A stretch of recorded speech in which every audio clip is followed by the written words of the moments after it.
안녕하세요. 일신사입니다. 저희 채널에는 신박한 사연들이 많이 있으니 많은 분들의 구독 부탁드립니다. 이번 사연은 친정에서 김장을 해오라는 시댁을 엎어버리고 연 끊었다는 며느님의 사연인데요. 함께 보시겠습니다. 안녕하세요. 결혼 3년차 30대 중반 부부입니다. 남편이 저보다 한 살 많고요.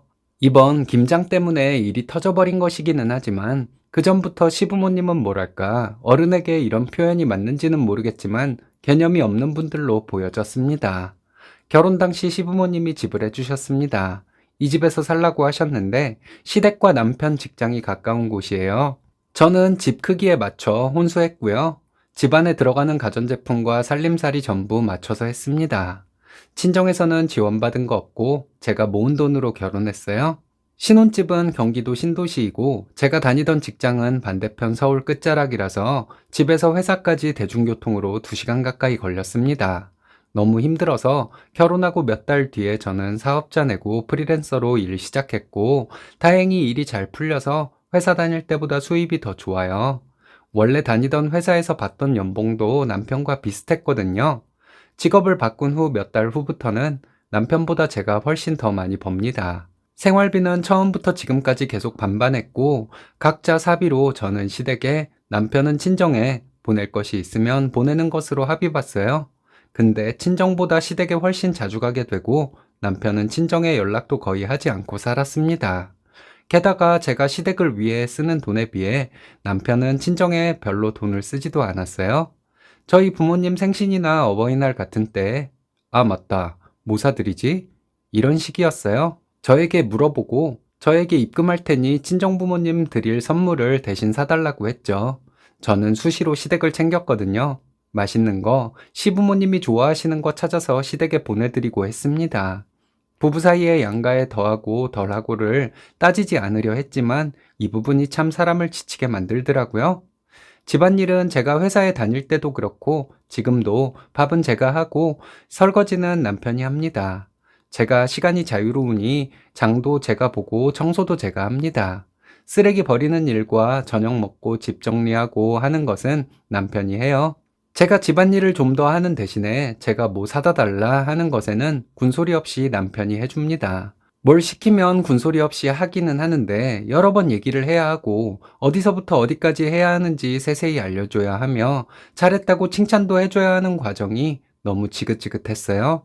쓰레기도 제가 내다 버리라고 얘기하지 않으면 현관 앞에 쓰레기가 쌓여 있어도 내다 버리지 않는 남편이었습니다. 제가 집안일을 하거나 시댁에 뭘 보내거나 하는 것은 당연한 것이 되어버렸고 남편은 뭐 하나를 해도 제가 세세히 알려줘야 하고 다 하고 나면 칭찬까지 해줘야 하는 것이 참 답답하더라고요. 회사가 멀어서 힘들어할 때도 퇴근길에 장보고 저녁도 차리고 집안일도 하는 것이 너무 힘들다고 남편에게 말을 하면 남편은 단순히 힘들면 하지 마. 이런 식으로 말했습니다. 이게 위로였나 봐요. 제가 안 하면 누가 했을까요? 매일같이 밖에서 사 먹거나 배달 음식을 시켜 먹고 집 청소도 일주일에 한 번이나 하고 그럴 수는 없잖아요. 제가 안 하면 안 되니까 지치고 힘들어도 하는 것이었는데 남편은 너가 하는 게 당연하지만 너가 힘들면 안 해도 돼. 이런 식으로 말을 해서 마음도 너무 힘들었습니다. 왜 본인이 한다는 말은 안 나오는 건지 회사 다닐 때 야근이라도 하는 날에는 집에 도착하면 11시 정도 되었는데 집에 와서 씻고 누워있다 자고 싶지만 막상 집에 와보면 남편이 저녁 먹고 덜 치워놓은 배달음식 용기들과 덜 닦인 식탁을 보면 내가 도대체 왜 결혼을 했을까 하는 생각이 들었습니다. 제가 오늘 야근이라고 하면 제가 먹을 것을 챙겨놓고 자기가 먹고 나서는 깨끗이 정리해 놓을 수도 있잖아요. 회사를 그만두고 프리랜서가 된 후로는 집안일을 제가 하는 것이 당연한 일이 되어버렸습니다. 출퇴근하는 남편이 힘들 테니까 제가 남편이 하던 일도 해놓고 그랬더니 언젠가부터는 당연하게 생각하더라고요. 남편이 야근이라도 하고 오는 날이면 설거지와 뒷정리까지 제가 다 하고 남편에게 얼른 씻고 쉬라고 해주었죠. 제가 이렇게 하면 고맙다고 할 줄 알았어요. 말은 안 해도 마음속으로는 고마워하고 있을 줄 알았죠. 이렇게 했던 것은 남편에 대한 배려였고 사랑의 표현이었거든요. 평일에 집에 오자마자 밥 먹고 씻고 편히 쉴 수 있는 것만큼 좋은 게 어디 있겠어요? 제가 하는 일의 특성상 바쁜 시기가 있고 좀 덜 바쁜 시기가 있습니다. 집에서 일을 하기 때문에 출퇴근하는 시간이 없다 뿐이지 회사 다닐 때보다 업무량이 적거나 한 것은 아니에요. 제가 바쁜 기간에 집안일이 안 이루어지니 수건이 얼마 안 남고 그러면 남편이 알아서 세탁기와 건조기를 돌릴 수도 있는 거잖아요.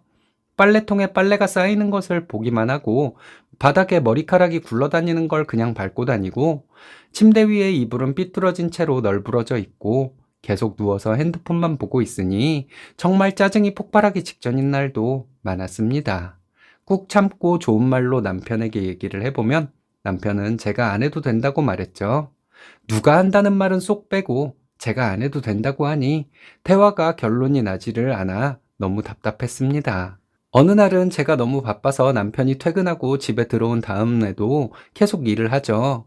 이런 날은 하루 종일 진짜 화장실도 잘 안 가고 컴퓨터 앞에 앉아서 점심도 거르고 일만 하는 거거든요. 제가 그러고 있으면 남편은 조용히 있어 주던가 집안일을 하던가 그것도 아니면 그냥 저를 냅두면 좋을 텐데 제 옆에 와서 그날 있었던 일을 주저리 얘기를 했습니다. 그럼 너무 짜증이 나서 나 집중해서 일해야 해 라고 말하면 남편은 시무룩해져서 방에 들어가 핸드폰만 하다가 자고는 나중에 저에게 서운했다고 말했습니다. 남편에게 진지하게 얘기도 해봤어요. 남편은 자기가 억울하대요. 열심히 살고 있고 노력하고 있고 최선을 다했는데 제가 불만이 많대요. 왜 억울하다는 얘기가 나오는지 모르겠다고. 내가 불편함을 느꼈다고 했는데도 매번 왜 당신은 본인이 최선을 다했다고 억울하다 하냐고. 나는 당신보다 훨씬 더 많은 일을 하고도 최선을 다했다 말하지 않는데 최소한 나에게 고마운 마음을 가지고는 있어야 하는 것인데 당신은 당신의 할 일도 제대로 안 하면서 어떻게 최선을 다했다 노력했다는 말을 할 수가 있는지 모르겠다. 이런 식의 생활이 반복이 되니 남편에게 계속 정내미가 떨어지는 것 같았습니다. 남편도 남편이지만 저의 힘듦에 시댁도 크게 한몫했죠. 시부모님은 딸 같은 며느리 어쩌고 하시면서 제가 들어오자마자 없었던 제사를 만드셨습니다. 고맙다, 미안하다 이런 말을 누구에게도 절대 하지 않는 분들인가 봐요. 며느리인 제가 얼마를 들여 뭘 해가도 대놓고 마음에 안 드는 티를 내셨습니다.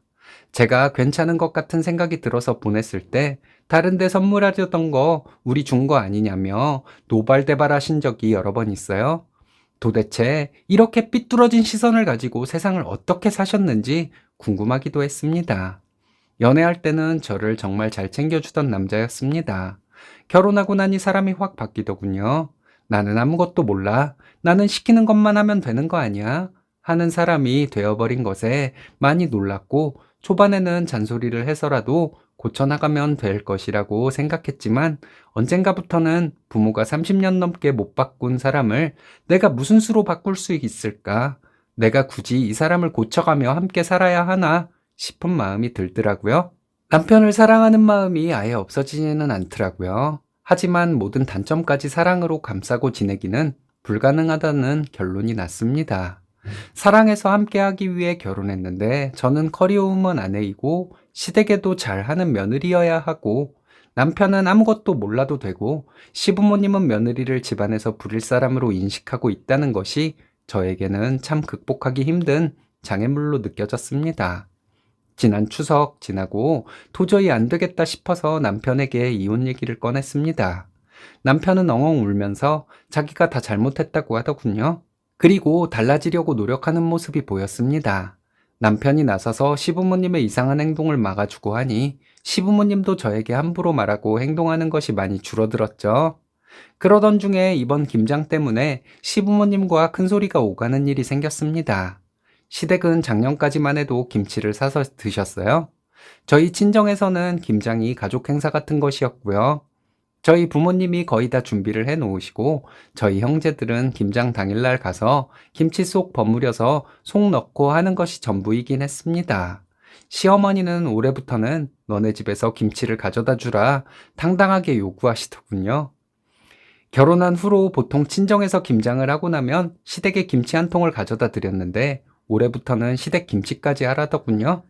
너무 어이가 없었지만 저는 웃으면서 그럼 어머님 비용은요? 이렇게 말했더니 시어머니는 비용이 무슨 비용이냐고, 그깟 김치 얼마나 한다고 비용을 얘기하냐고 하셨습니다. 저희 집 김장할 때 저희 오빠와 언니, 저 이렇게 셋이서 김장 비용 각출해서 했습니다. 저희 부모님 수고하셨다고 수고비도 넉넉히 드렸고요. 저희 엄마도 시어머니도 전업주부로 살아오신 것은 똑같은데 어떻게 저런 말씀을 하실 수가 있는지 정말 화가 나더라고요. 그래서 시어머니에게 시댁 김치까지 해주는 것은 어려울 것 같다고 했어요. 솔직한 심정으로는 말도 안 되는 소리 하지 마세요 라고 대놓고 말하고 싶은 것을 꾹 참고 정말 순화해서 말씀드린 것이었습니다. 시아버지는 탐탁치 않은 표정이고 시어머니는 지들끼리만 처먹는다더군요. 더럽고 치사해서 안 먹는다며 원래 결혼하면 시댁 김치는 며느리가 책임지는 것이라는 헛소리까지 했습니다. 남편이 나서서 시어머니에게 얘기하더라고요. 어려운 사돈에게 김장을 해달라고 하는 것이 말이 되냐고요? 김장하는 날 자기도 가서 일을 해봤지만 보통 힘든 거 아니더라고. 그것도 그렇지만 엄마가 이렇게 기본 예의도 모르는 소리를 하면 내가 땡땡이와 처가 식구들에게 미안해서 어떻게 사냐고 했습니다. 시어머니는 아들이 그렇게 대놓고 바른 소리를 하니 놀란 것 같더라고요. 추석 이후에 남편이 달라진 것이 이런 것이었습니다. 그전 같았으면 남편도 자기 엄마의 편에 서서 그깟 김치가 뭐라고 우리 집에 좀 주면 안 되는 거냐 했을지도 모르겠어요. 저는 시어머니에게 어머님이 이렇게 경우 없는 분이라고는 생각하지 못했다고 했습니다. 지금까지 내가 시댁에 뭘 해드려도 마음에 안 든다는 소리만 하시길래 기본 예의 같은 것을 모르는 분이라 생각은 하고 있었지만 사돈을 이렇게 우습게 하는 분일 줄은 몰랐다고 했죠. 고맙다는 말씀을 바라고 한 것은 아니지만 어머님 아버님이 이렇게 염치가 없고 내 친정을 무시하는 분들이란 것을 알았으니 이제는 시댁에 아무것도 안 하겠다고 했습니다. 지금까지 매년 친정에서 김장할 때마다 김치 한 통씩 가져다 드린 것이 너무 후회된다고 말했습니다. 앞으로는 그런 일 절대 없을 것이고 여차하면 시댁에 발걸음하던 것도 끊어버리겠다고 했죠. 지난 추석 지나고 너무 스트레스 받아서 남편에게 이혼하자고 했는데 남편이 엉엉 울면서 잘못했다고 빌고 빌어서 다시 생각해 보려고 노력하는 중이었는데 어머님과 아버님 때문에 다시 이혼 얘기를 해봐야겠다고 했습니다. 이혼 얘기가 나오니 남편이 시어머니에게 소리를 지르더군요. 땡땡이에게 너무 창피하고 미안해서 집에 다시는 안 오겠다며 소리를 지르고는 저를 데리고 나왔습니다. 이 일이 있고 나서 남편은 더 잘해요. 제가 시키지 않아도 할 일을 찾아서 합니다.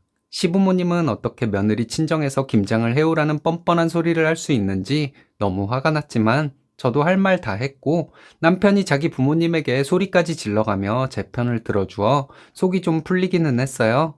앞으로 시댁과는 왕래 없이 지내려고요.